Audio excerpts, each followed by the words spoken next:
What's going on, guys? Welcome to Quarter Twins, the Quarter Twins podcast. Name pending? Name change? Question mark? Thoughts, feelings, questions, concerns? You never know. There might be some changes on the horizon. That's scary. The changes will not include these things, though. My name is Joshua. And my name is Jordan. There it is. And we are the Quarter Twins. We are. 25%. What does that mean? 100% exactly the same. That is correct. And put the graphic on the screen. put the scientific two proof. quarters together make $1.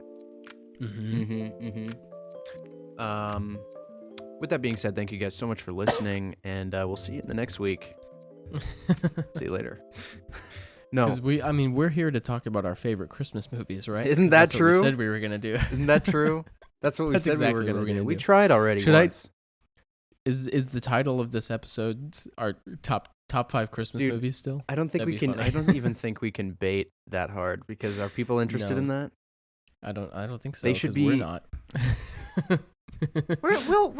We'll list a couple that we like, and Yeah. you guys can watch them or not. Hmm. But we have Mhm. something much more interesting to talk about, Yeah. much more. and we're gonna talk about it after the ad break. Wow, Thank you. that was stellar. All right. I'm terrible at intros. You bring me back in. I haven't done one of these in a while. I was listening back to an old episode and I was like, oh yeah, that thing I do. Yeah, bring it back. Whoa! Whoa! We're back, everybody. We're back from the ad. And yeah, we said we were going to talk about our favorite Christmas movies because Christmas is just around the corner. In 2 days. By the time you're listening to this, Right? No, 5 days. no, 5 days from when this episode comes out. Yes. Or maybe you're listening to it on Christmas Day. Whoa. As we've talked about many times Or before, in we 5 can be years from now. omnipresent. You can listen to it in the future or the past or the present. I've been through all of I it don't before. think they can listen to it They can. already. They can. They are already listening to it 2 days prior to this, Interesting. Okay. potentially. Anyway, we were gonna talk about our favorite Christmas movies. Yesterday, we sat down in this chair and him in that chair, Mhm. and we were like, I just. My cat was peeing on a chair, and I was like, I got stuff, and we were like, Christmas movies, like, it's like we watch Christmas movies, but we're not that passionate about Christmas movies. Wow. So true. Except for like and 3. yeah, we have a few on here that overlap for sure. We'll talk about some. But the other thing we're here to talk about is the biggest movie of all time, The greatest film of all time. The Last Jedi. What Oh! a freaking curveball! Happy 5-year anniversary to our Happy favorite 5 movie years. of all time, The Last Jedi. I put a little post on the socials Ah, to celebrate Last Jedi the Day. greatest film yet made. Yes. Ryan Johnson. And I come on the believe podcast. the 3-year anniversary of Rise of Skywalker's today or tomorrow. But that can just go away forever. I can't even So- believe you just told me that. I know. Well, I posted about The Last Jedi and then Wasn't the Rogue One anniversary the other day? Why didn't you talk about that? It was the day after.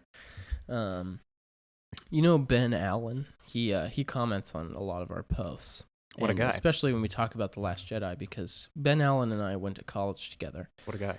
for the semester that I was at college, and then I didn't go back. Whoops. And it wasn't totally my fault. There was a global, situation. Sure.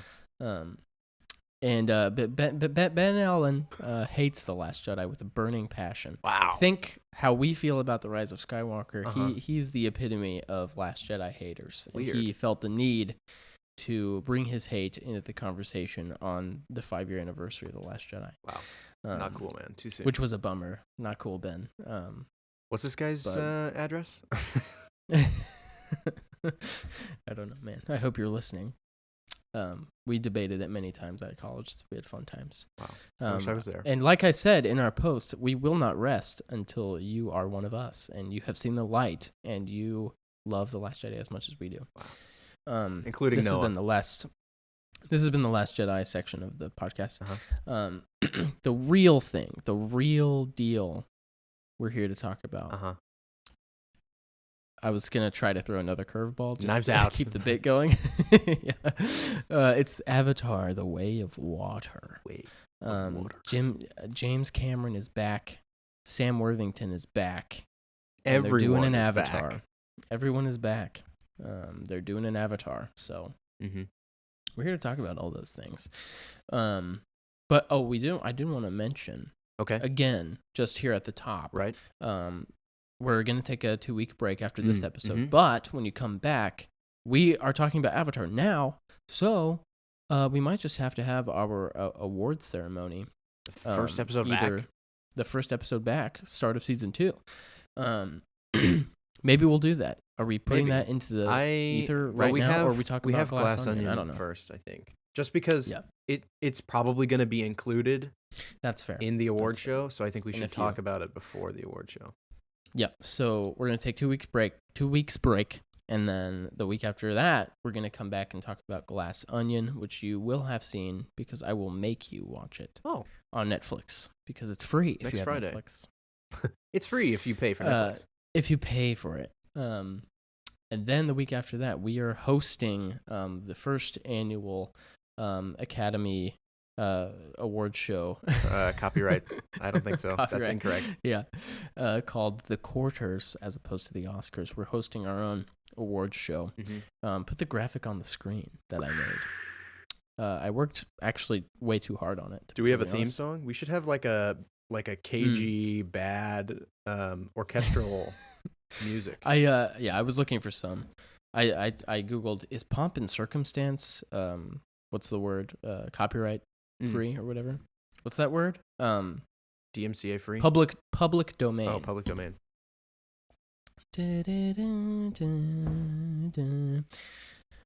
Anyway, we're gonna have a award show called The Quarters, and we're gonna, give awards specifically about movies we have seen. Yes, and TV shows. Yep, it can be anything we've seen. Like Best Picture. Could Andor be Best Picture? Yeah, sure. Could Willow be Best Picture? Yeah, sure. Maybe. And maybe it will be. We'll talk about it. So get hype for that. We're gonna figure out our nominations for each category, and then at some point, probably during while we're our on break. Yeah. I will a poll every day or something like that. Put the polls out there so that you, the listener, can vote, and we will take your votes into account. So that'll be really fun. It's going to be fun. I think we should wear like nice clothes. I'm prepared to wear nice clothes. I'm going to wear my wedding suit probably because it's the only nice clothes I have. So I'll find something. It'll be fun. I was like, maybe we could do it live. Maybe I'll just throw that out. Would people watch that? I don't know. It might be fun. But anyway, hype for that. If you want to know what our favorite Christmas movies are, here they are. We're gonna rattle through. Let's just go. Let's just rattle through because it's Christmas. Yeah. Yeah, for old time's sake. You do your 2 that are not on my list, and then I'll do my 2 that aren't on your list, and then we'll do the 3 that we overlap. Okay. I have 2 that are not on Jordan's list. We have Christmas with the Cranks. Now, Christmas with the Cranks is not a good movie overall. Oh, okay. But it's one of those like it's a Tim Allen Christmas movie. Jamie Lee Curtis plays Tim Allen's wife, and That's a fun pairing. Their daughter goes to Ecuador, Venezuela. I don't remember. She goes to South America, and she's there for like a Doctors Without Borders or something. And it's over Christmas that she's going to be gone. So they're like, how are we going to celebrate Christmas without our daughter? Let's go on a cruise. Tim Allen comes up with this great idea to go on the Sandals cruise. to the Bahamas or something. And Jamie Lee Curtis is like, no way, we love Christmas. Our whole street has a Frosty we put on the roof. We compete in all these great events. Christmas is our favorite time of year. And he's like, we'll actually save money going on this cruise. We'll spend less money on this cruise than we will spend on Christmas. And he's like, and she's like, I don't know about this. And they eventually decide to cancel Christmas. They're not going to celebrate it at all. They're not going to spend any money on Christmas. And everyone in the world hates them for it. And they all go psychotic and try to force them to celebrate Christmas. And it's about them like avoiding everyone in the city, basically. Oh, wow. And it's That's funny. not what I would have thought the movie is about. It's funny. And then right at the end, the daughter is like, I'm coming home, excited for the Christmas party. And they're like, oh my gosh, we have to celebrate Christmas now. And so then they have to rally the town behind them to get the Christmas going before she gets home. Wow. It's terrible. That sounds like a great Christmas time. It's kind of a funny, like... It's kind of fun. Like, watching this movie alone, I'm laughing the entire time. It's hilarious. Watching it with anybody. Awesome. And then my other movie on here is Unaccompanied Minors, which is actually funny and good. I've only seen it the one time. This at is your house probably or Grandma with me. Papa's house. Yeah. It's about a bunch of kids of divorced parents flying to their other parent for Christmas, and they all land in Denver, and then they get snowed out, and they're all stuck in the airport, and shenanigans ensue with all these kids. It's funny.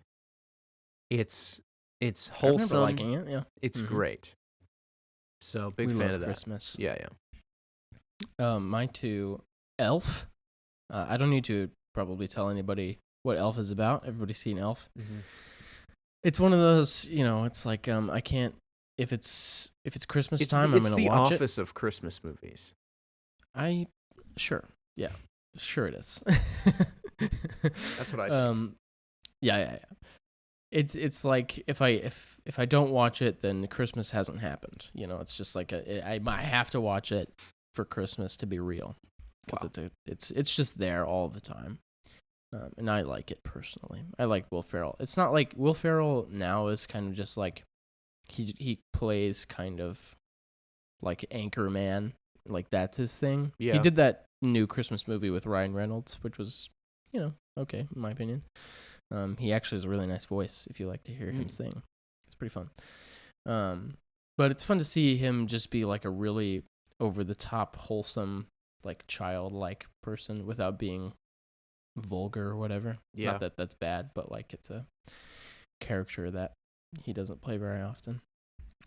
I like it. It's funny. Polar Express. The Polar Express, everybody's favorite or least favorite movie. You either hate it because of the way it looks, or you love it for everything else. There is an elf that is just a head and feet. I have seen that, yeah. I didn't know that until this year. I saw a TikTok about it or something. Yeah. Like, this one doesn't have feet or a body. Yeah. It's just a head.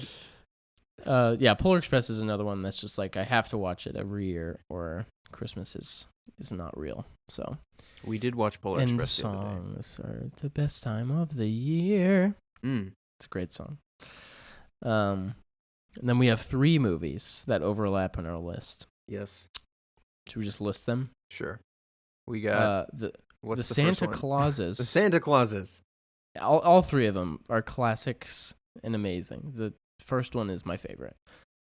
Jim Carrey's Grinch. The absolute best. Super Grinch funny. movie. Sorry, Mom. Hilarious. I know you hate it, but it's super funny. It's so funny. And of course, White Christmas. We love White Christmas. White Christmas is can't not watch every year movie. Yeah. We could probably do the entire sisters routine together. I just won't, right now. But we probably could. We could. The dancing. Classic. What can we say? It's a classic. The choreography. Yes. It's great. the theater. Go watch Christmas movies. It's Christmas time. Why Now, not? onto the real. Now that that's out of the way. Jeez. What a good intro that was. Welcome to Avatar. Joshua, when did you see this movie? 20 minutes ago, I finished this movie. Yeah. We went out. There was no one in the theater except for Really? me and my parents. Yeah. That's crazy. I was very surprised because Supposedly yesterday not all doing well. yesterday all of my theaters were like full. Yeah.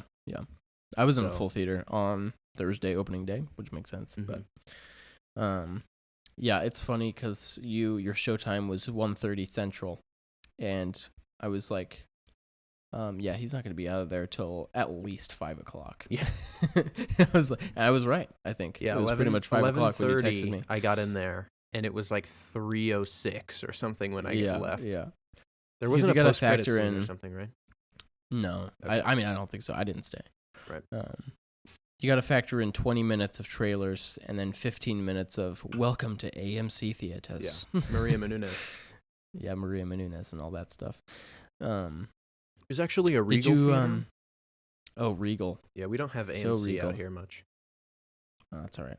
Or They're all the Cinemark. same.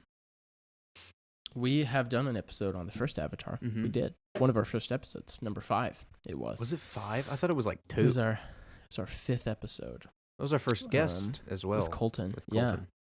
Rip Colton. I could have invited you, but I forgot. Mm, But he's seeing it probably right now, actually, so he couldn't have been bummer. here. Because I wasn't allowed to say anything about it. I have notoriously been pretty mid on the first Avatar movie. So true. I'm not a huge fan of that one. Because as stated in that episode, I didn't see it in theaters. I didn't see it until 2020, which was many years too late. Yeah, that's crazy. And I was like, this is long and this is boring. And it doesn't look that great at Why? 1080p on my small TV, you know? Well, fair enough, I guess. So, since then, I have seen it. They re-released it in IMAX 3D here in movie theaters. And I liked it a lot more seeing it in the theater, for sure. I do think it's too old. I mean, it's too long. It's too old.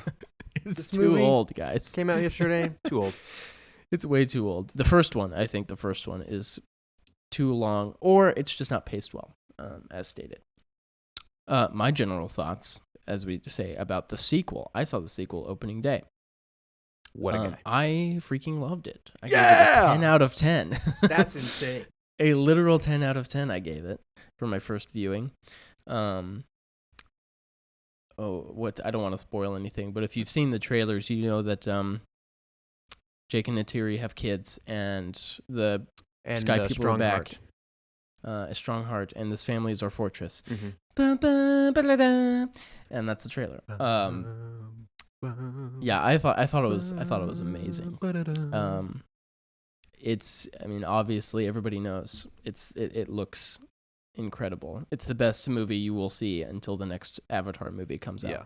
Best looking movie you will see.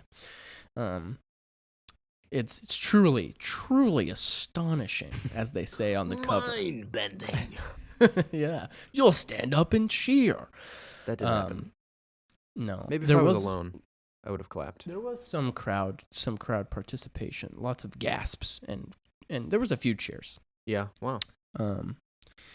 So yeah, I mean, freaking go see it, because see it on the biggest, best screen you can. Mm-hmm. That's my general thought. We got a normal 2D screen. I think on my next viewing, if I go alone, I'm gonna try Yeah. to get the super giga mega.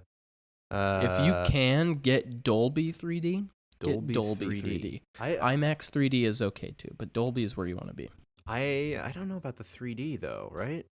Is 3D really For So this hype? movie, if you can see it in 3D, see it in 3D. really? That's my opinion. Yeah. Because this is the first Avatar was the first. It wasn't the first. Well, maybe it was the first movie to do 3D, but it was the only movie since then to use 3D in a way that enhances the film. Because James Cameron is out there shooting this movie for With the purpose of you 100,000 watching it in high frame rate and in 3D. He wants you to see it that way. And every like after the first Avatar, you get like you're getting your Phantom Menace in 3D, which I is saw an it in old 3D. movie that is post converted into 3D, which doesn't really it's not the same thing. It was barely 3D. It was a as waste when of money. you shoot your actors in with 3D cameras and all that stuff. All that to say, if everybody listening, if you can see it in 3D, this is you don't have to see anything else in 3D ever, but this is if you're going to see one movie in 3D, see this one in 3D. Wow. I would say. Okay. It enhances the experience. But you haven't seen For it in sure. 2D, so how do you know? That's I mean, I mean I can think. No, I believe it. I enjoyed the fact that it was in 3D. I see. Because Okay. Yeah. My one complaint with 3D.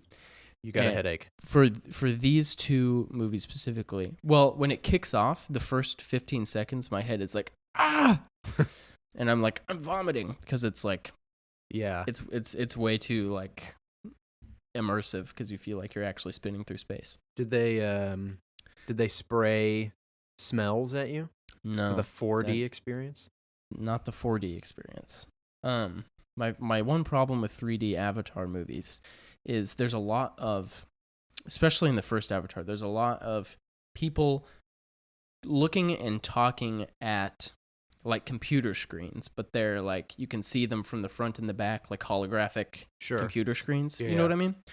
If I'm here in a three-dimensional space and I'm looking at my computer screen is in 2 dimensions, right? Sure.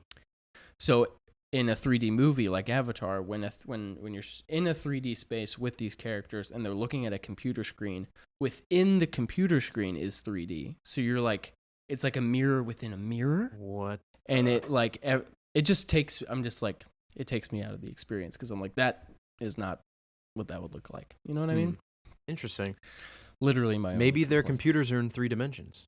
It's Maybe like they are. 2060. Yeah, that's fair. But they You can't. don't know. They can't build a functioning mech that can defend against these aliens. That's my True. other They got problem worse. with these people. They got worse. Did you like it? What did you think of the movie? I just generally. finished seeing it. So recency bias abounds, but Yeah. I gave it a 9.5. Just like, because dude, we all know what you want. I to don't say. give. You can 10s. just say it. You can just say 10 out of 10. I It's have fine. because I have thoughts and I have Yeah, concessions, so it can't sure. can't be a 10, right? I disagree, but you have no complaints. I have complaints. So it's but not a 10. As an experience, it's a 10 out of 10. Is there a movie that exists that you wouldn't change one little thing? No. I don't think so. There's no 10.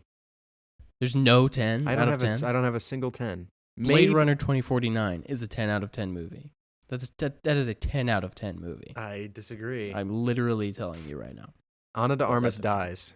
Shocker. That's a concession. It can't be a 10 if Ana de Armas dies Fair in the enough. movie. That's your personal conviction, okay? Literally, this is an opinion. I'm telling you that it's Yeah. a 9.5 out of 10. I'm just mad about it, okay? No, I'm fine with that. It's just a principle of the thing, okay? 10 out of 10 means that it's perfect. I hear you. I hear you. So I gave it a 9.5. And for reasons that we'll get into eventually. Yeah, as Jordan said, it's gorgeous. Even in 2D. I thought it was immaculate. I enjoyed how they built the story more. The world felt bigger, which I like. World building. Lots of world building for you. Yeah, plenty. I guess I'll talk about it. Well, no, we'll save it. I wanted to bring up PADS. Okay. Which for anybody who doesn't know what PADS is, that's post-Avatar depression syndrome. Which I read an article recently, but it's been true for over a decade that there are people who had like depressive episodes and separation anxiety from this movie because they couldn't be, because Pandora wasn't real. They wanted to be in the movie. They wanted to be an avatar or part of the Na'vi. They wanted to experience this real world, but it's not real, so they're sad about it. Yeah. And I wanted to gauge your post-Avatar depression to see if you were exhibiting any symptoms on that. No, I definitely, like, I had that thought of, like, this is the first movie in my entire life where, like, I watched it and then I walked outside. Like, when I went to the movie theater, it was daytime. And then 4 hours later, I came out of the theater and it was very dark. Yes. And you're just like, you're immersed in this, like, bright, beautiful world that's like, it's water and it's the best water simulations you've ever seen in your life. And even the nighttime sequences look amazing. And it's freaking Pandora. And then you leave the theater and you walk outside to a parking lot and it's just like, a dark, dimly lit parking lot in Leawood, Kansas is just like, oh, great. I'm going to get in my Subaru. I'm going to drive home to my 480 square foot apartment. Oh, no. And I am you no live longer in the jungle? Pandora. Bummer, I can't go swimming. I feel like they released this movie in the winter, which is like, I can't go swimming. I don't want to go swimming. There's indoor pools. Not outside. So yeah, I definitely... You can't swim with a giant whale. There was a noticeable, just like, wow. We live in a world that doesn't look like that.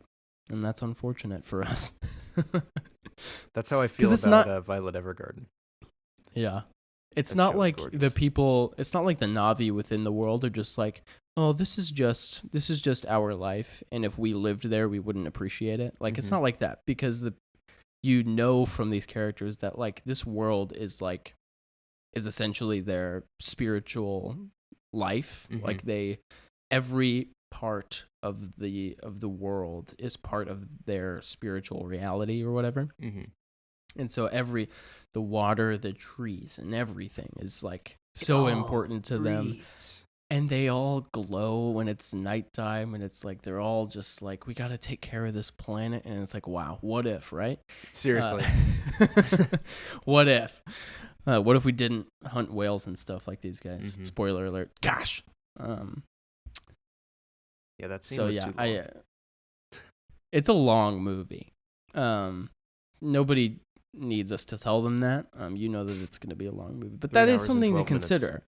Joshua went to the theater at 11:30 in the morning and didn't leave until 3:00. So like, that's part of it. But for sure, is it art or is it fart? Gee, I wonder. It's fart, guys. It's a 9.5. It's a fart. If any movie ever is art, this right here, the amount of work and time that was put into this movie alone, makes it worth an art. It is an art. And I wanted to say that, like, there's lots of discussion all the time in the movie world about, like, big blockbusters, and, like, Martin Scorsese and Quentin Tarantino are out there being like, superhero movies are dumb or whatever. And, like, I agree with them sometimes. And, like, there's the conversation about, like, why are we spending millions and billions of dollars on movies and whatever. And I think even the post-Avatar depression syndrome is a testament to, if we're going to make movies for this amount of money, this is how we should be doing it. We should be creating things that are so immersive that when you leave, you want to go back. You know, you want to be in the world. I don't want to be in, Thor: Love and Thunder's world. I really don't. In Gotham, but I don't want to be in Gotham. Yeah. No, yeah, like, why would I want to live in Gotham, for sure? But I get what you're saying.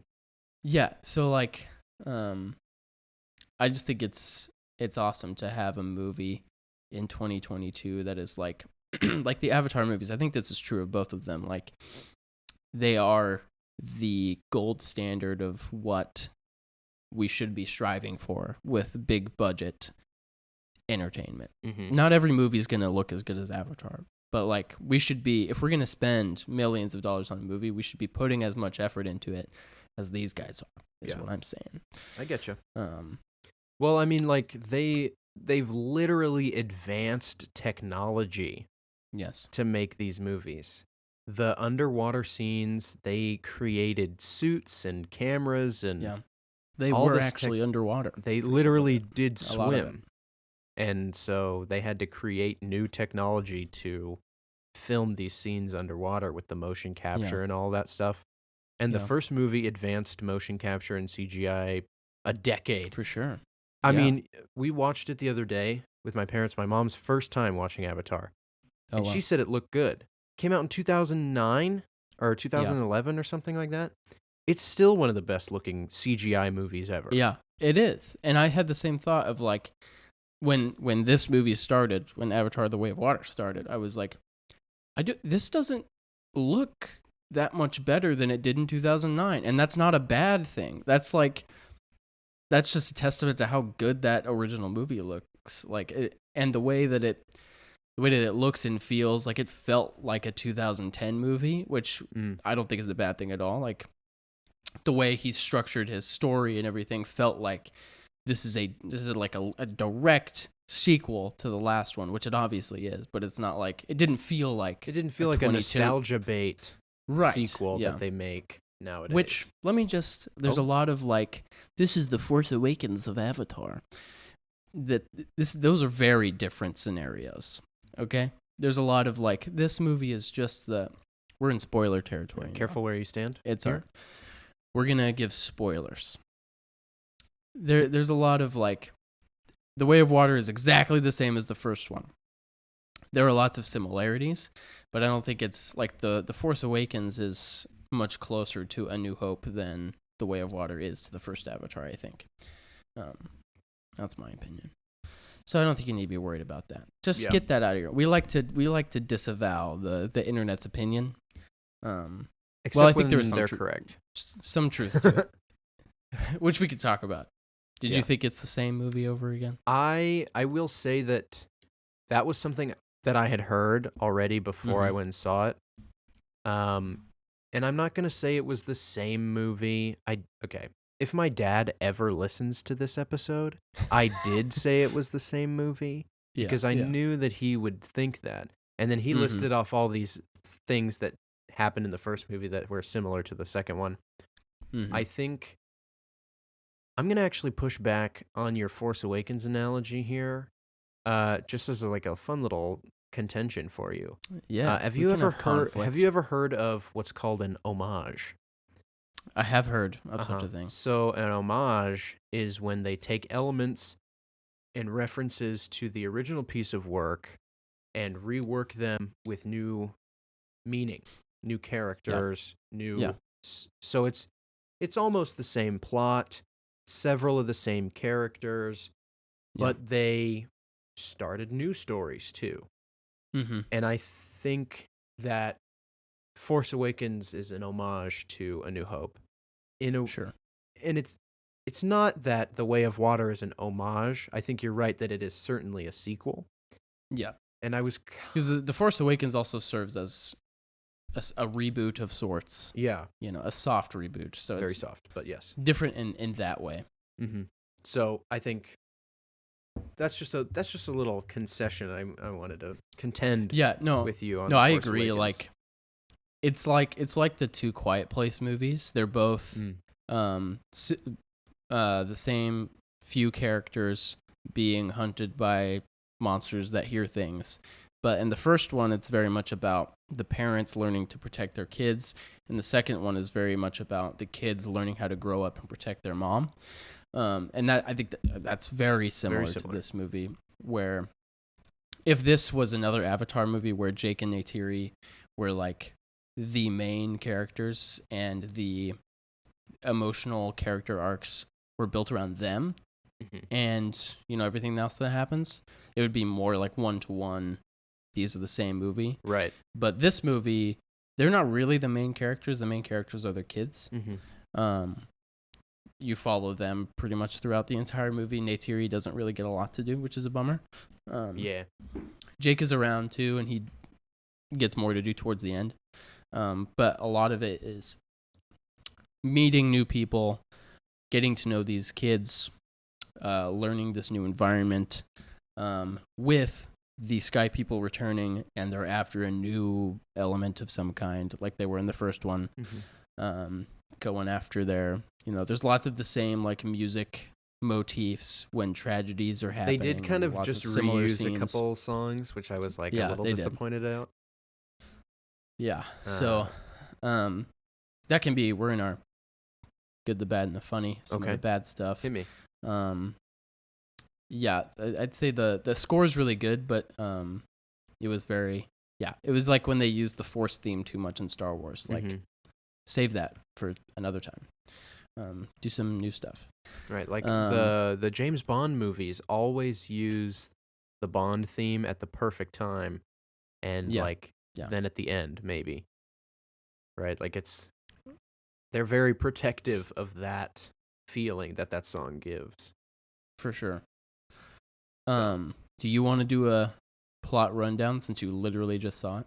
I can try. Yeah. Just give us the rundown of this movie. Jake Sully and Neytiri Sully have finished.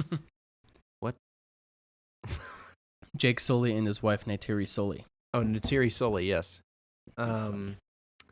They have just finished vanquishing the Sky People, and he becomes the tribe leader. Which I think is weird.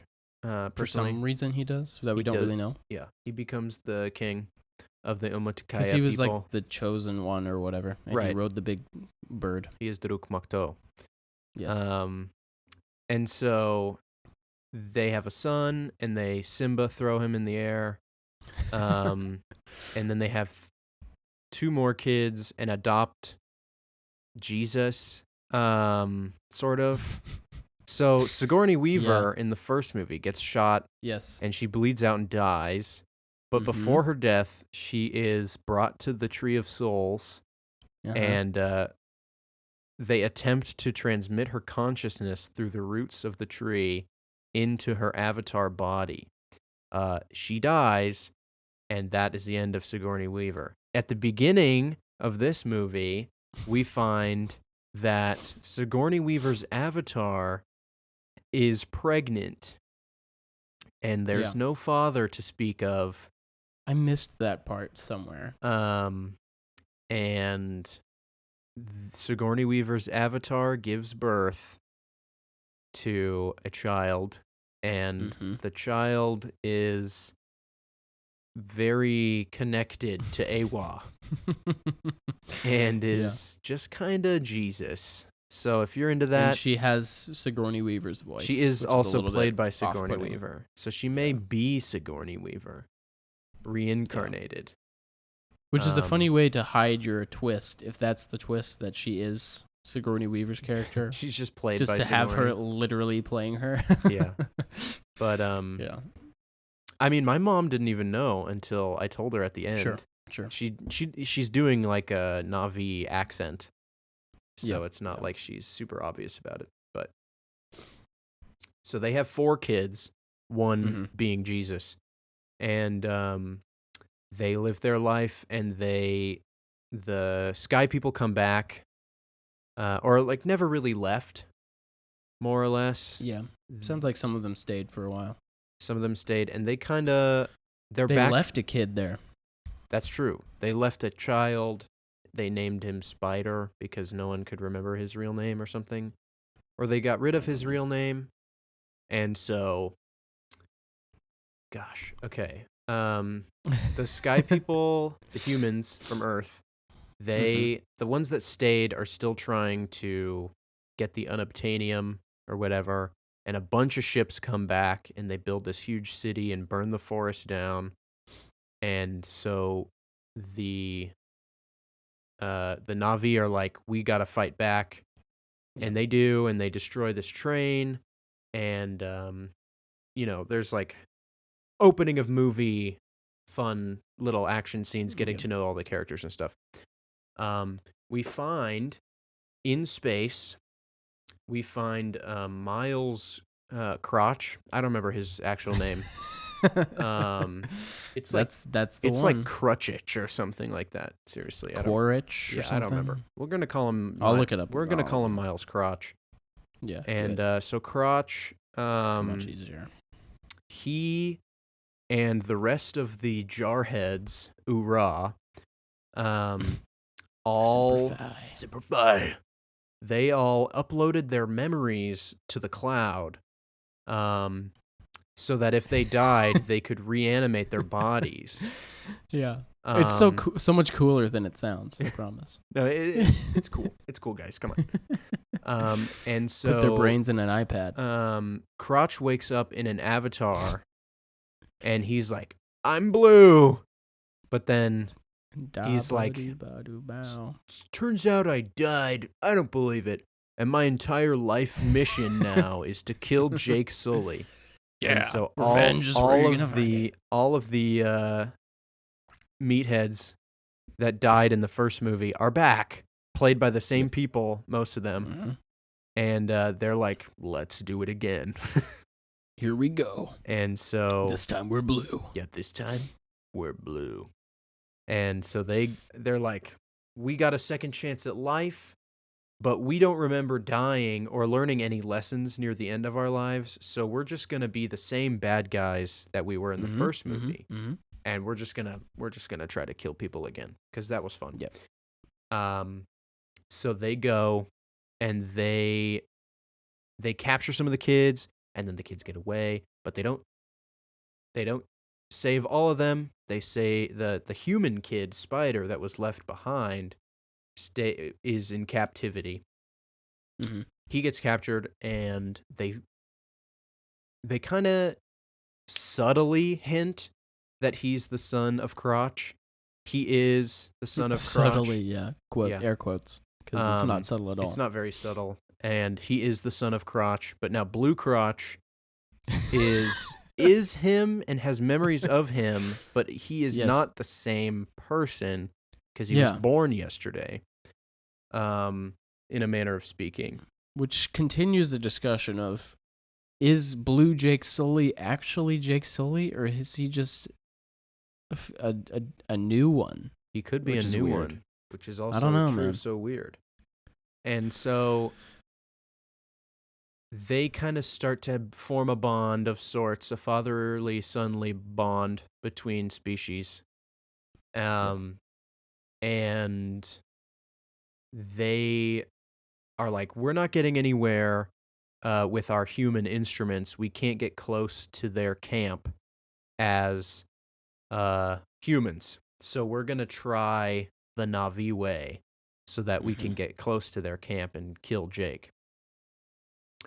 And so they find Ikran and get the dragons, and they start flying, and they put armor packs on them, and they still look superhuman. But it kind of works, and they fight as people, right? Yep. And so Jake and his family run away. And they are like, we can't stay here. They want to kill me, Jake. So I'm going to protect our family and run away with my entire family. Genius play. For sure. And so he surrenders his kingship to an extra, and he becomes the king, and he renounces his noble blood, and they fly away on their dragons to a village. I don't remember what it was called. It was like Awa Atlu or something like that. The Way of Water. Yeah. The water park. They go to Cape Cod, and they find there Great Wolf Lodge. More greenish blue people. Yeah. They're like a turquoise people. Oh, a nice turquoise. And they got thick arms and thick tails. Yeah, they are adapted to swimming. They have biological differences, which I think is super cool. They actually paid enough attention to that sort of little thing of adaptation over time. And they try to integrate with this new society. They let them in, but they don't really like them because some of them have 4 fingers and they're demon blood. Demon blood. And so they bully them and they call them aliens and blah, blah, blah. Tensions rise between You're a freak. Yeah. You're a freak. Look at those freaks. Very high school. Can you believe these freaks? And so the darker blue people, their children, The Sullies, yeah. Yeah, the Sully children are bullied by the turquoise people. And eventually one of them gets taken out past the rocks where where the men hunt. Yeah, Semper Fi. And so then the turquoise kids leave him there to get eaten by a shark, which is just insane. Yeah. And he doesn't get eaten by a shark. He gets saved by the bigger fish. There's always a bigger fish. I literally thought that when it happened. I was like, Qui-Gon. Nice. Qui-Gon Jinn. And turns out the whale This is Bombad. Oh, yeah. You're telling me. Bombad. This whale. I had almost forgotten about Jar Jar Binks' existence. Jar Jar Jinx. Jar Jar He Binks. is a jinx. He's jinxing. Wow, don't say that about Jar Jar. Poor guy. Anyway. She's gonna. Anyway. The whale comes The and whale he's like, comes and they befriend I'm each nice. other. Yeah. Turns out I'm a this nice whale. is a killer whale. And the people are like, you're even more of an alien because you're friends with this killer whale. You swore not to kill anyone, whale, and then you did. And so the turquoise people have connections with the whales, like the jungle people have connections with the dragons. And so they bond with the whales. And he bonded with the exiled whale because he killed people. But he didn't actually kill anybody. He just plotted their death. Kind of killed people. Which is just as bad by whale standards. Yeah, the whales have this code where it's like, all killing is bad all the time. Mm-hmm. So because they used even to kill if people, you're but they don't even if you're anymore. protecting your own children by killing their attacker, you're exiled. Killing is bad. Yeah. So that all kind of goes down, and that's like when the movie before like the actual plot starts. We're still like, this is an hour and a half, by the way. That's an hour and a half in before the movie starts. And the movie's really gorgeous, and everything's fun and happy and beautiful. And then the humans find, or like they have a ship that they go whale hunting with because they found this new cerebral spinal fluid of these whales can stop human aging. Yeah. Wow. It's just immortality a vial thrown into a 3.5 hour movie that's never addressed again. He goes, "This can stop human aging." Yeah. Moving on. And it's like probably this much stuff in this vial, and he says it's worth $80 million. Yeah. But the unobtainium was like, I feel like it should be $1 billion a kilo it stops or something. Human aging, Literal and it's only worth $80 million. Yeah. That's a fraction of what this movie cost, man. Crazy. Funny guy. Crazy stuff. So yeah, they have immortality juice from these whales. But that's not part of the plot, so it doesn't matter. It's the reason they're hunting the whales. Because I was wondering, why the heck are they hunting these whales? I got to meet my quotas, he said several times. So I think, did we miss the part that the humans are back because they decided Earth is too far gone? We now have to take Pandora for ourselves so that we can colonize it completely, so that this can be the new home of the humans. So that's why they're doing all this. Part of that is why they are now the second time. Yeah. And a good reason for them to continue coming back, even though they lose every time, you know. Yeah. They don't know how to make weapons or armor to defend against the Na'vi, but that's fine. And so this is a long movie. We're not even halfway through the plot synopsis. Well, the second half is fast, more or less. Yeah, that's true. So that's true. They're hunting these whales, and they find a whale, and the whale that they find is the exiled whale, and it's sad. And so our alien castaway son of Sully is like, I have to warn my whale friend that they have these tracker things. So he goes out there and he finds his whale friend with a tracker already on him somehow. But he's not currently being chased, but he has the tracker on him, which is a little weird now that I think about that. But all the children come out, even the 8-year-old, which this 8-year-old follows these older kids into all the crazy situations. Why do they do that? And so the kids go out to pull the tracker out, and then the humans show up, and they capture a couple of the kids, and then the parents are all like, we love our kids! So they're going to go to war for their children. Yep. And then Crotch, Blue Crotch is there, and he's like, what's up, guys? Jake, come out. Remember me. I'm not dead. And you're going to die for your children. I'm going to freaking kill your kids, man. Yeah. And so he's like, sacrifice yourself and we'll let the kids go because my entire life mission is to kill you. Yep. And so he starts going towards him, and then the whale, out of the blue, flies out of the water in 2D for me. Unlucky. I'm sure that was dope in 3D. Dude, the whole thing. Did you get wet? Was there like a splash zone? That would have been awesome, yeah. And so the whale flies out and it's like a starts water attacking the ships. Yeah, some guy in the corner is just like, get him on. So the whale starts attacking people, and he crushes people with their fins. And then all the parents and all the people are like, this is time to fight. And so they go, and a battle ensues. Yeah, they wreck shop. Do we want to just spoil all the ending stuff too? Yep. Okay. So the battle happens, and everyone escapes except for one person. And then they all go back to save her, and she gets out, and then someone else gets captured, and then they a lot of back and forth. They save them, but then someone else gets captured, and then the ship capsizes, and now everyone is in their own room drowning.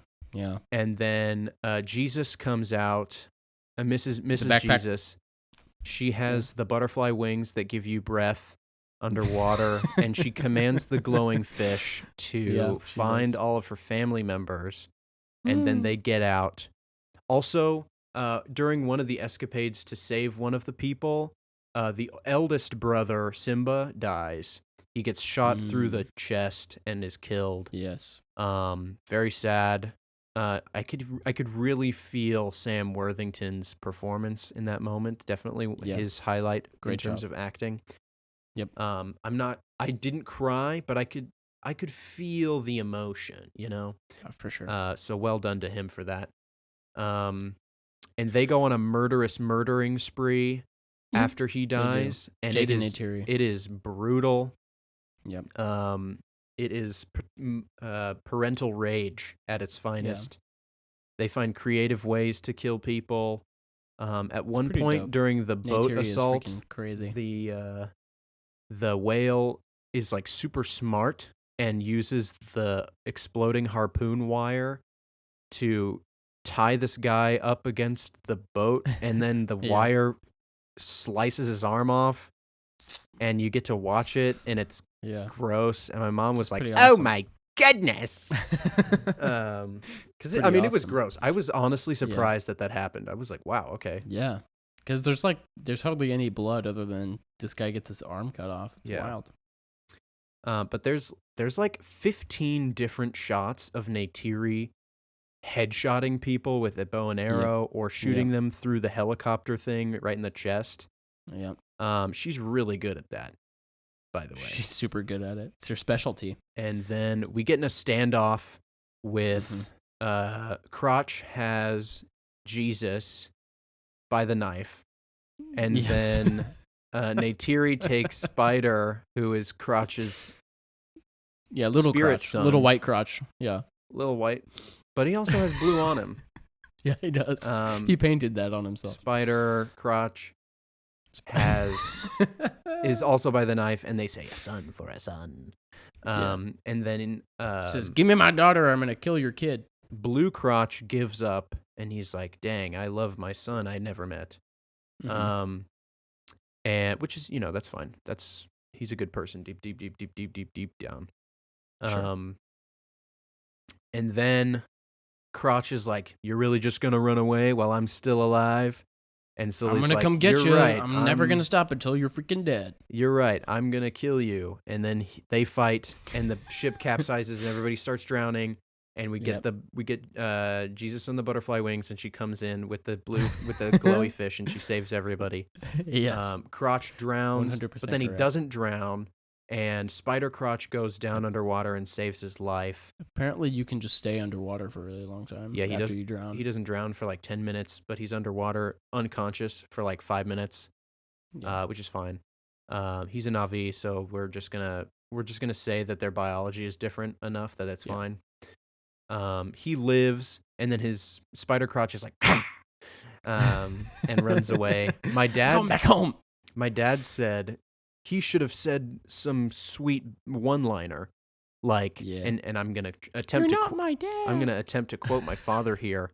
He says, "You saved my life, I saved your life. Now I'm running away." And I was like, "Wow, that is the most well-written line Killer ever." line, man. Perfect one-liner. Best original screenplay. James Raisler. Yeah, wow. Mm-hmm. No. And then me and my mom both were like, the noise he made is him signifying his allegiances and blah, blah, blah. It means more than any words could say. Conveys more than words. It's like, and it was beautiful. It was a great moment. It's like in the first movie, guys.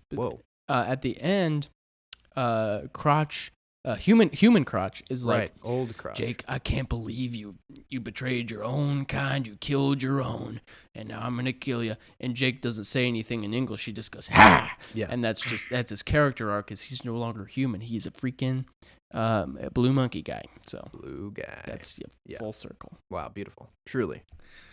And then the movie ends. And they have a funeral, and they bury Simba in the giant sea anemone.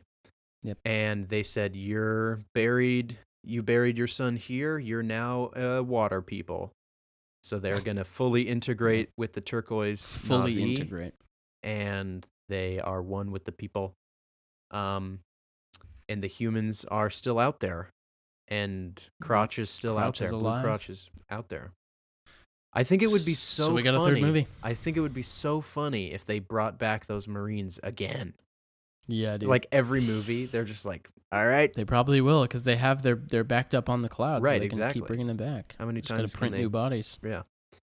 So they don't really need the spinal fluid to keep them alive if they have these things that can keep them alive.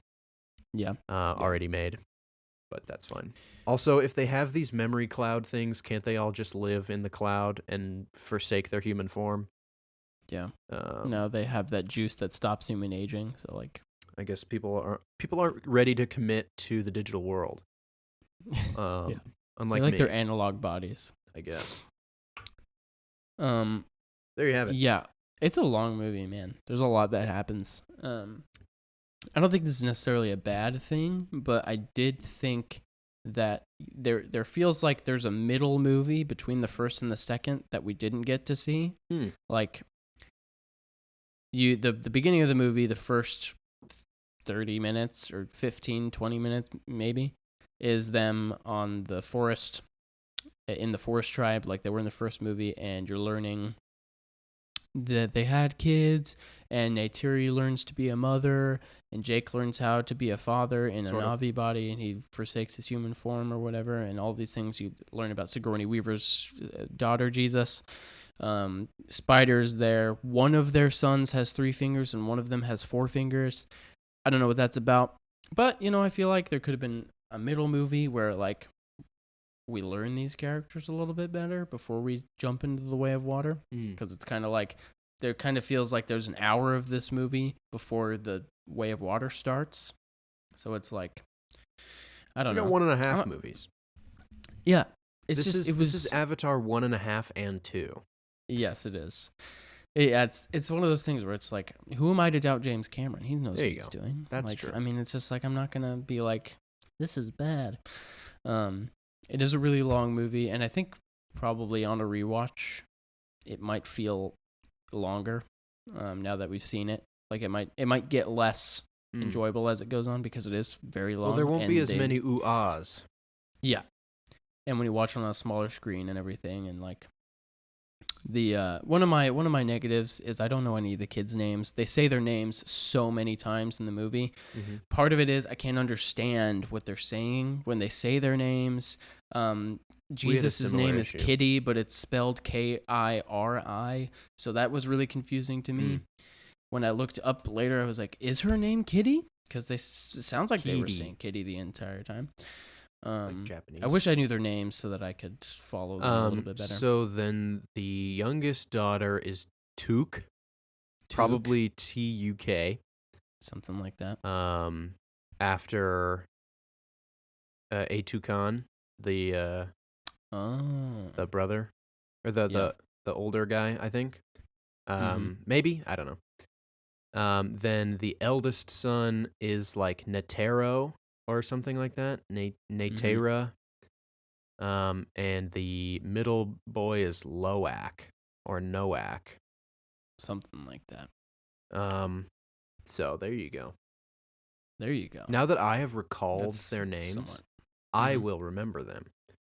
That's science. There you go. Yeah, we said Neytiri's kind of sidelined. I wish she was kind of in it more.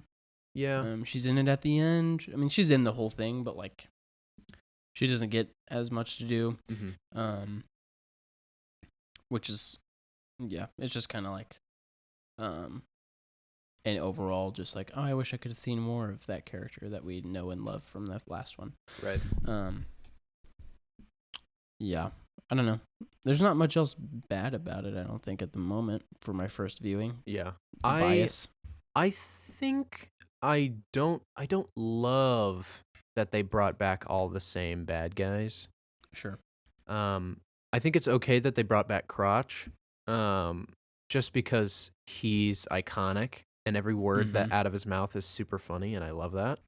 Yes. But the rest of he even forced somebody to make him a Navi-sized version of his ridiculous gun that he has in the first movie. Right. It's like a pistol, an oversized pistol with a giant scope on it. Yeah. It's just like, it's so cartoony. And he made one for his big body, too. It's awesome. Well, they have sunglasses and hats and everything Navi-sized. I wish he had his scars on his avatar body. They like cut tiger claws on the side of his head. He's like, I need these. Yeah.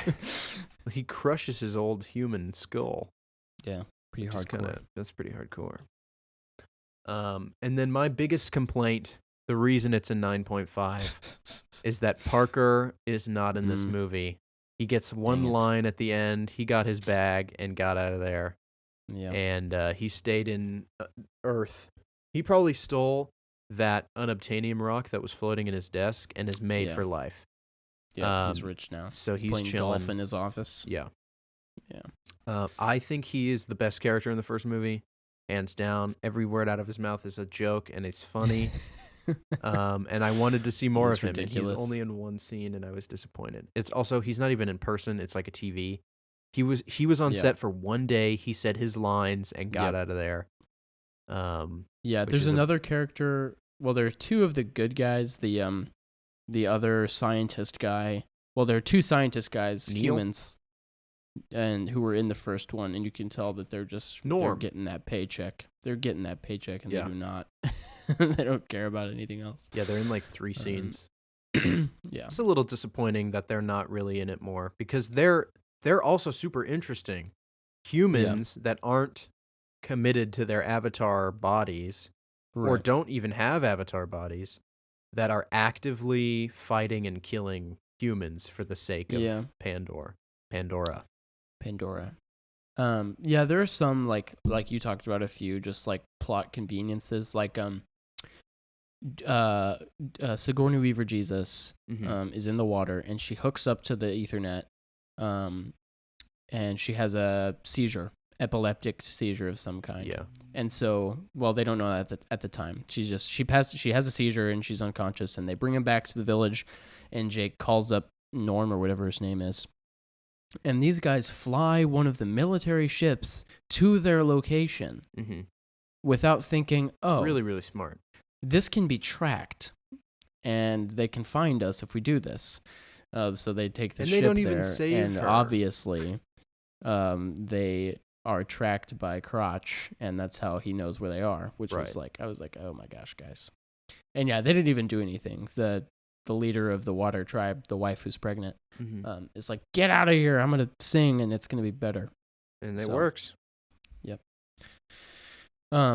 Good stuff. It's really good though. It's really good, guys. It's a really great movie. It's very vibey. Very vibey. I do think the pacing is better than the first one. Yeah, that just might be a first viewing thing, like I said, in the theater. It definitely is like, I had the thought multiple times, like, okay, here we go. We're ramping up into the third act. And I'm like, oh, we're 45 minutes into the movie. Like, oh, here we go. We're ramping up to the third act. There's an hour and a half left and stuff like that. So like it ramps up, and then it kind of backpedals, and like another kid gets captured, and then they got to go save that kid, like you said. Right. And it's like, oh, here we go. And then it backpedals again, and then glowing fish and all that. So it is potentially on rewatches, it'll get a little tedious, I would say. It's beautiful. Sam Worthington is really good in this. I don't really like him in the first one. I think he's kind of really annoying in the first movie. That's just my opinion. He's a scown. But I think he's really good here. Yeah, I really liked the fact that at the end, like throughout the whole movie, the four-fingered son, his name Loak was Loak or something. Loak. Throughout the whole movie, he's getting himself into trouble. Like he almost gets his brother killed multiple times. Like he's a hothead. He runs into the action. He gets himself in all these situations, and Jake is like, "You gotta stop doing this, man. I'm your dad. Listen to me. I'm your dad." And he gets really annoyed with him. And then the brother Simba dies, and Loak is like, "Dad, I want to help." And Jake is like, "You've done enough." Yeah. That line that all dads say in movies. Lord knows my father said that to me. You've done enough. So he's kind of given up hope on his son here. And then at the end, when Jake is drowning, he wakes up and Loak is there, and he's like, "Oh, Simba, thank goodness it's you." And then he's like, "No, Dad, it's Loak." And he's like, "Oh, gosh. I'm going to die. We're going to die." But then Loak gets the opportunity to teach his father how to breathe correctly in the water so that he can make it out alive. And so Loak gets to kind of save his father and live up to his hopes and dreams. And Neytiri is kind of at a loss with the youngest 8-year-old child. And then little Jesus comes in with the butterfly backpack, and she gets to save her mom. And so without the kids, these guys would be dead. And I think that's a really good narrative arc for these kids who are learning to be independent and whatever. And Jake doesn't have to be Semper Fi all the time. He can rely on other people, which is a good character arc for him. So there you go. Yeah. So true, so good. That's my main point here, guys. I'm gonna make some references to things some people have seen and some people no one has seen. So first, Narnia. We're gonna go. I've seen Narnia. Yeah. That's the one people have seen. So Narnia, the movies, the first two movies have all 4 kids. And then the third one, the 2 older kids age out of Narnia, more or less. Yes. And they move on, and the younger kids, Lucy and Edmund, kind of take over the fort. And I'm not going to say I wanted Jake and Neytiri to die for their kids, but I thought there would be more of a kind of a passing the torch to the kids. And I think that will happen in future movies. There are like 6 movies planned. So. So I was kind of hoping, and I'm glad that the kids were the main characters of the movie too, Mm-hmm. because we can see them kind of grow into these films and maybe let Zoe Saldana not be in all of them, Yeah, for right. her sake. And She's great though in this she's movie. she's really, really good. I just know she She's doesn't probably really like, want to be there. yeah, she's like a really like top tier actor that Mhm. only does a few things, but it's like she does a lot of big movies, but she's amazing in all of them. Yeah. So good job. She's only got Star Wars left of the sci-fi trilogies.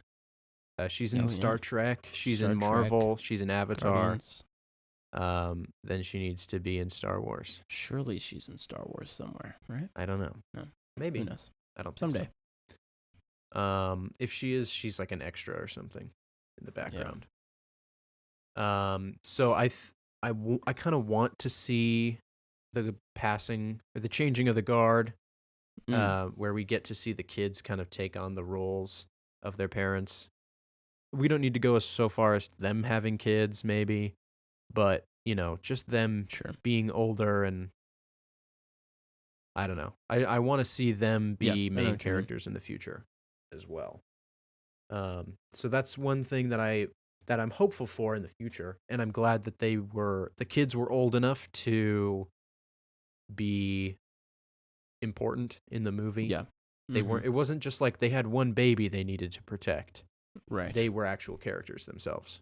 So Mhm. I'm happy with that. And then I wanted to bring up an anime and a book series that I read last year called Mushoku Tensei, which is doesn't actually translate to in English. Jobless Reincarnation is the English name. Sure. It's about a guy who wasted his entire life, and he dies saving someone's life after getting kicked out of his parents' house. They kick him out. He's wandering the streets, and he saves these kids from getting hit by a truck. He gets hit by the truck and dies, and then is reborn in this magical world. Oh. And he at first is like, I'm just gonna waste my life here too. I got a second chance. Like, this is great. Let me watch some more TV. And he finds out that this is like, it's the past. People are living without electricity, blah blah blah. And then he finds out that it's magic, and he's like, magic is real. That's dope. I'm gonna commit my life to being a better human being, and I'm going to make magic and be the best magician I can be. Wow. And the story is 24 books long. Oh my goodness. And I read all of them. Wow. Last year for free. Shout out a website that should not be named. Ooh. Yikes. And no. The original work is available for free on the website. Oh, I see. Sanctioned by the author. It's fine. So the story is incredibly long and slow, and each book is more than a year or longer.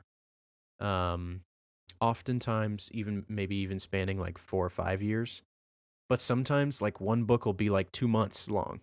And the pacing changes, and it'll take breaks from the main story to tell side stories about other characters. And I mean, it's the king of world building.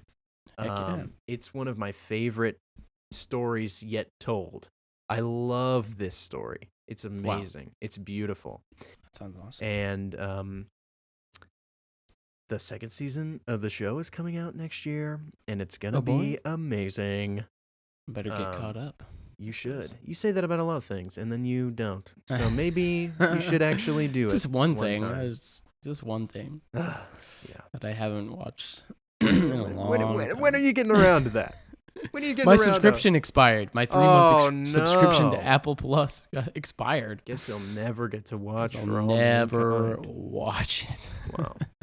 Your parents even watched the whole thing I know they did in the time since you started. I just I don't know. The pilot episode lost me. I don't know what to tell you. The pilot episode of the second season lost me. So my point is that I love that story because it's willing to take time out of the main plot to Mm-hmm. give us character development for the sake of character development, giving us time to breathe in the world and examine it and feel it and be in it and immerse Mm-hmm. ourselves in it. And this movie takes several breaks to have, the kids swimming in the water and looking at Yep. fish, or have a quick dance sequence in the ocean with a whale, Yep. or, we're going to have this 15-minute long whale hunt just to tell you that this vial of spinal fluid is why we're here. Yes. And that was probably the most emotionally stirred I was through the entire movie, was them killing this whale. It was terrible. Yeah, it I hated was it. not fun to watch. And so I really love stories that are rich enough that you can take a break from the main plot and still be interesting. Yeah. And so I freaking loved this movie. It was awesome. Yeah. And 9.5. that's like people people complain about like James Cameron's stories being simple, whatever that means. Cuz like the basic plot of this movie is pretty simple. Good guys versus bad guys. Good Evil guys, blue bad crotch guys. and that sort of thing. But what a simple plot allows you to do is have a 15-minute long sequence of just a dude vibing in the ocean with a whale. Mm-hmm. And it's the best thing you've seen all year, So it allows, like, in the story, like, it's still, like, it's a by the numbers, like, parent-children story. Like I said, like, very similar story in the thing like A Quiet Place Part 2. Very similar story. Mm-hmm. But I don't know. I think it allows you to immerse yourself in this world with, like, we're already learning so many things about this new environment and these whales and these kids in this water environment. We don't need, like, an existential crisis of a plot about, aren't we all prisoners in our own right? You know what I mean? Right. Wow. We don't need that in this movie. But it's great. It's fantastic. Go see it. It's really great. Immediately. Mm-hmm. In 3D if you want to. Because if they don't make their money back, they might not make the third one, and that would be sad. They'll make their money back, for sure. Hopefully. Well, they have to be in the top 10 highest grossing films of all time to make their money back. Will they beat Black Adam though? I mean, let's be honest. If they haven't already, Black Adam, they like committed fraud or something. I need to I could devote an entire episode of breaking down the DC drama that's been happening right now.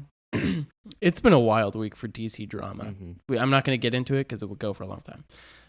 We've been here long enough. Go see Avatar: The Way of Water, guys. It's a great film in 3D. Mm-hmm. Give us an update on Willow before we wrap it up here. The show that's really bad but good. So the first 3 episodes, I think. I'm on episode 4 now. Mm-hmm. The first 3 episodes are poorly edited, poorly written. The story is saving a guy who got taken away. Saving a guy. And, characters are trained in the sword, and then they go on their adventure with a bow and arrow. That's the kind of the story that we're looking at here, okay? Yeah. But on the other side of the same coin, the jokes double-edged coin are amazing. It's so funny, whether or not it's even intentional. The jokes are actually super funny, and I like some of the characters. And I think that everyone is doing a good job with what they're given, except for Warwick Davis, who's really phoning it in, as I've said. But here in episode 4, the entire episode goes, it feels like the last episode of the show. Okay. And then we remember that the actual plot is something that hasn't happened yet, so the show will continue. Yes. But we see our captive for the first time, and it shows us something more interesting than anything in the past 3 hours worth of content had shown me. Oh boy. And let's just say a world is being built. Uh-huh. Wow. I can almost guarantee that it will not spur the same emotion in Jordan. I can almost guarantee that he'll be like, "What?" And that'll be it. He'll be like, yeah. "What's this?" But for me, I was like, "Oh, something is gonna happen here." Oh boy. And it was hype. It was sick. Okay. It was dope. I gotta get up to and I'm date, all then. in. Dang, dude. I still think the show is bad, and there's no Sure. way anybody will actually enjoy this show. Wow. Wow, that's maybe I'm being. I mean, a bit you harsh, are actually enjoying but it. I'm right? having the great. I'm so glad that I decided to watch this show. Also, every episode starts with the Lucasfilm logo, and it just makes me laugh because I'm like, this is the people who made Star Wars. Yes. So. Have you seen the original film? We should watch that. No, we should watch that. The Ron Howard film. It's been incredibly spoiled for me by this TV show, so I know what's going down. Down to the details. But under the deets. Yeah. Everybody go check out Willow then. You guys should check out Willow. Yes, the girl from Memphis Nest is in it. Yeah. There was a scene where she is frustrated about something that she had happened to her or she had done. And she goes, and I'm going to be as accurate as possible with this. Okay, here we go. Thanks. It's so frustrating. And I paused and rewinded and watched it 10 more times because I was like, there is no way she just did a... Like, it wasn't even like a normal... So like it literally sounded like someone acting. You know? It was hilariously bad. I love that. But it was so funny because she's really great. And yeah, she was just like, things. It's so frustrating. I'm so angry. You know, I was like, wow, I gotta watch that again. But there's a lot of interesting little things going on. It just isn't good. You know what I mean? Yeah, I know what you mean. Yeah. So that's my Willow update. Go watch it, guys. It's super great. And we'll be gone for 2 weeks. Have a Merry Christmas and a Happy Halloween, a New Year's. And we'll be back in 3 weeks for Glass Onion, a Knives Out Comes mystery. out next Friday, the 23rd, on Netflix. Watch it. Be there or be square. And come to the discussion. And then the week after that will be the quarters. So be looking out for those polls and vote for your favorite films of your all vote time. matters, people. Probably. We know we know Black Adam's gonna sweep. Adam sweep. So what's even the point of voting? Am I right, guys? Because Dwayne Johnson is that powerful. So yeah. Thank you all for listening to this episode. Go check out Avatar. Go watch Willow. Check us out on Instagram and Twitter and TikTok. And we will catch you all in a couple weeks. Happy holidays.